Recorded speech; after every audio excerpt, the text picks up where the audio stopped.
Und herzlich willkommen zu einem kleinen Video. Das ist heute das 1 Caspian 12 Update rauskommen soll.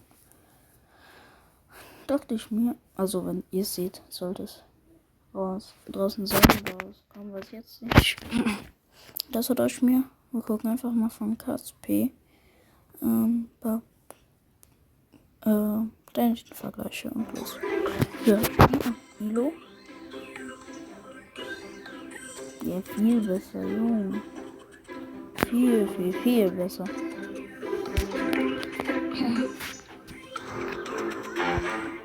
Ja, besser auf jeden Fall. So viel besser. Sure.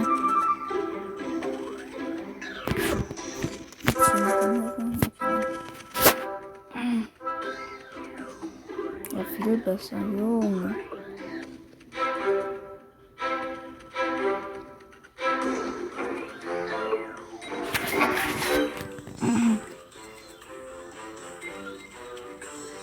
Ja, viel besser, ne? Junge. Weg mit Legacy oder wie man das nennt. Welcome everyone to a very special date video. Why is it special? Ein Video von Meloni. Ja, das englische Firstly, Video. all update videos are special because, of course, they mean new stuff and upgrades have been added to this game that we all know and love. But today is extra special because this is the final major update that Kerbal Space Program will ever receive as Squad begins to shift its focus to helping create Kerbal Space Program 2. That's right. Welcome to Kerbal Space Program 1.12 on final approach. We're currently cruising above the icy tundras of Eeloo, as this planet, along with Jules' moon Pol, has received a significant graphical upgrade to bring it in line with the rest of the beautification that the rest of the solar system's planets and moons have received up to now, completing Squad's quest to get the game looking as spiffing as possible. And that's not the only spiffing thing about this scene. As you can see here, Jebediah is wearing some sweet new threads, the new spacesuit that's been added to the game, that has taken some clear inspiration from a certain private space company that's been making strides in human space program. Oh no, we've crashed. Luckily, we have a base on Eeloo for Jebediah to relax in while he waits for rescue when he comes to a stop. Eventually, let's just speed the footage up. There we go, he's fine. I haven't quite got the base finished yet though. It's actually still in orbit, needing to be reconfigured into its landing orientation. I'm going to separate this upper module here, maneuver it around, and then dock it to the fellow module from the side. Oops, it would appear I've messed up my alignment, but no matter. One of this update's big improvements to quality of life is that now all of the standard Clampatron docking ports have rotatable joints, meaning that if you get your module alignment a little bit off, you can make fine-tune adjustments to getting things looking just right. And now that's done, let's get to landing this thing. We can just skip ahead to when I actually got it to land. Here we go. And there we are. You know, after that smooth transition, Jebediah is ready to board the base. Ach, und übrigens, nach diesem Update KSP 1.12 nicht mehr geupdatet, ne? However, the base could definitely use some power, which brings me to the next talking point of this update video. New solar panels. These come in two varieties, round and linear, both producing 8.3 units of electric charge per second on Kerbin. Not quite as efficient out at Eeloo, but they'll still do the job.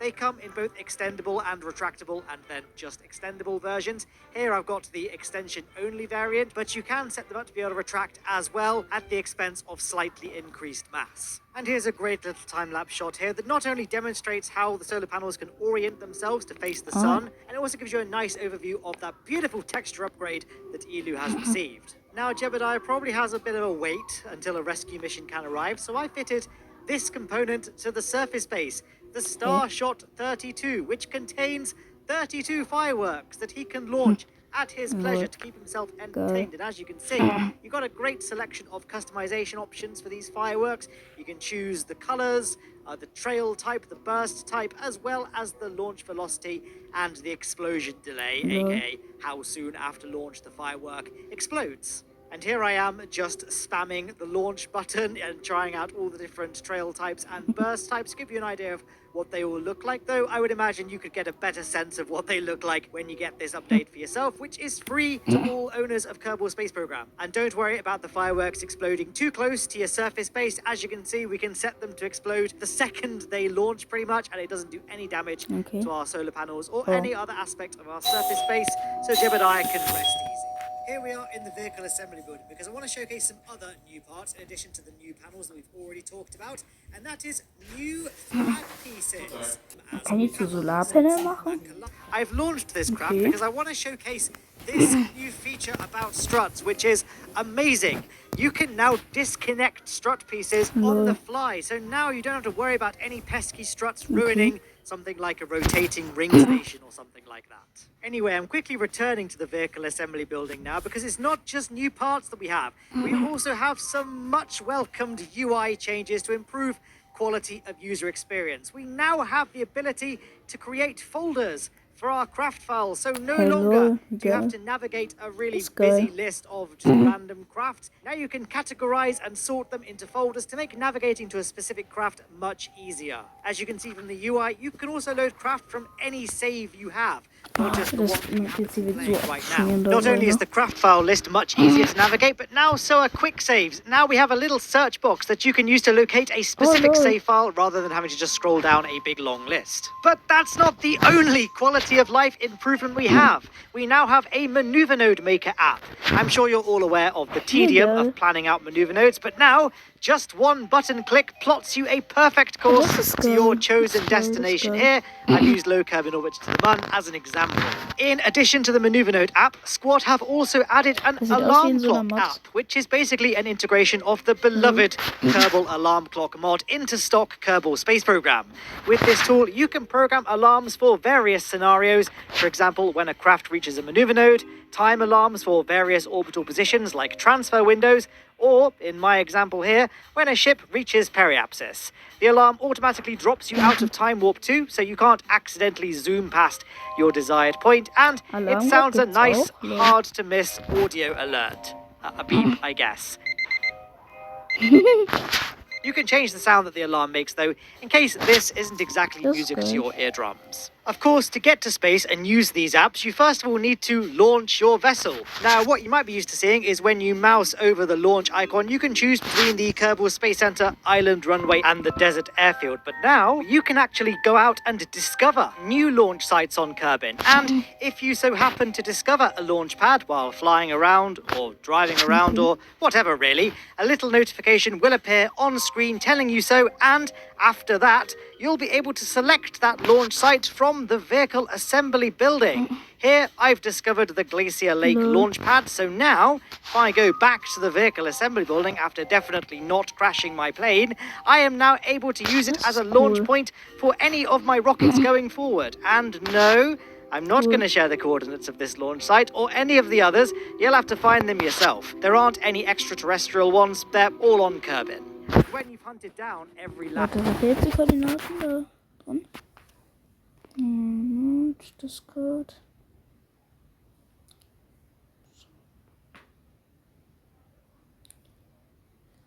Schade, Marmelade.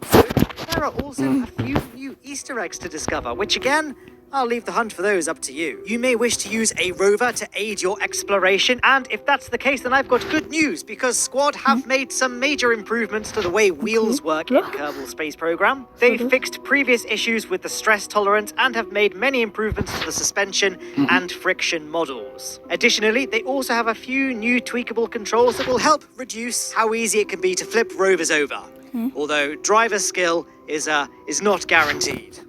And that's it for this update, actually. The only other thing that I guess is worth mentioning is the new ground anchor part, which was planned to release with this update, but will now be added in a patch very soon down the road to give Squad a little bit more time to iron out some of the kinks with it. When it's added, though, this part will let you anchor vessels to the ground or create a solid foundation for bases. It's deployed like the other deployable parts and is deployed via a Kerbal's inventory.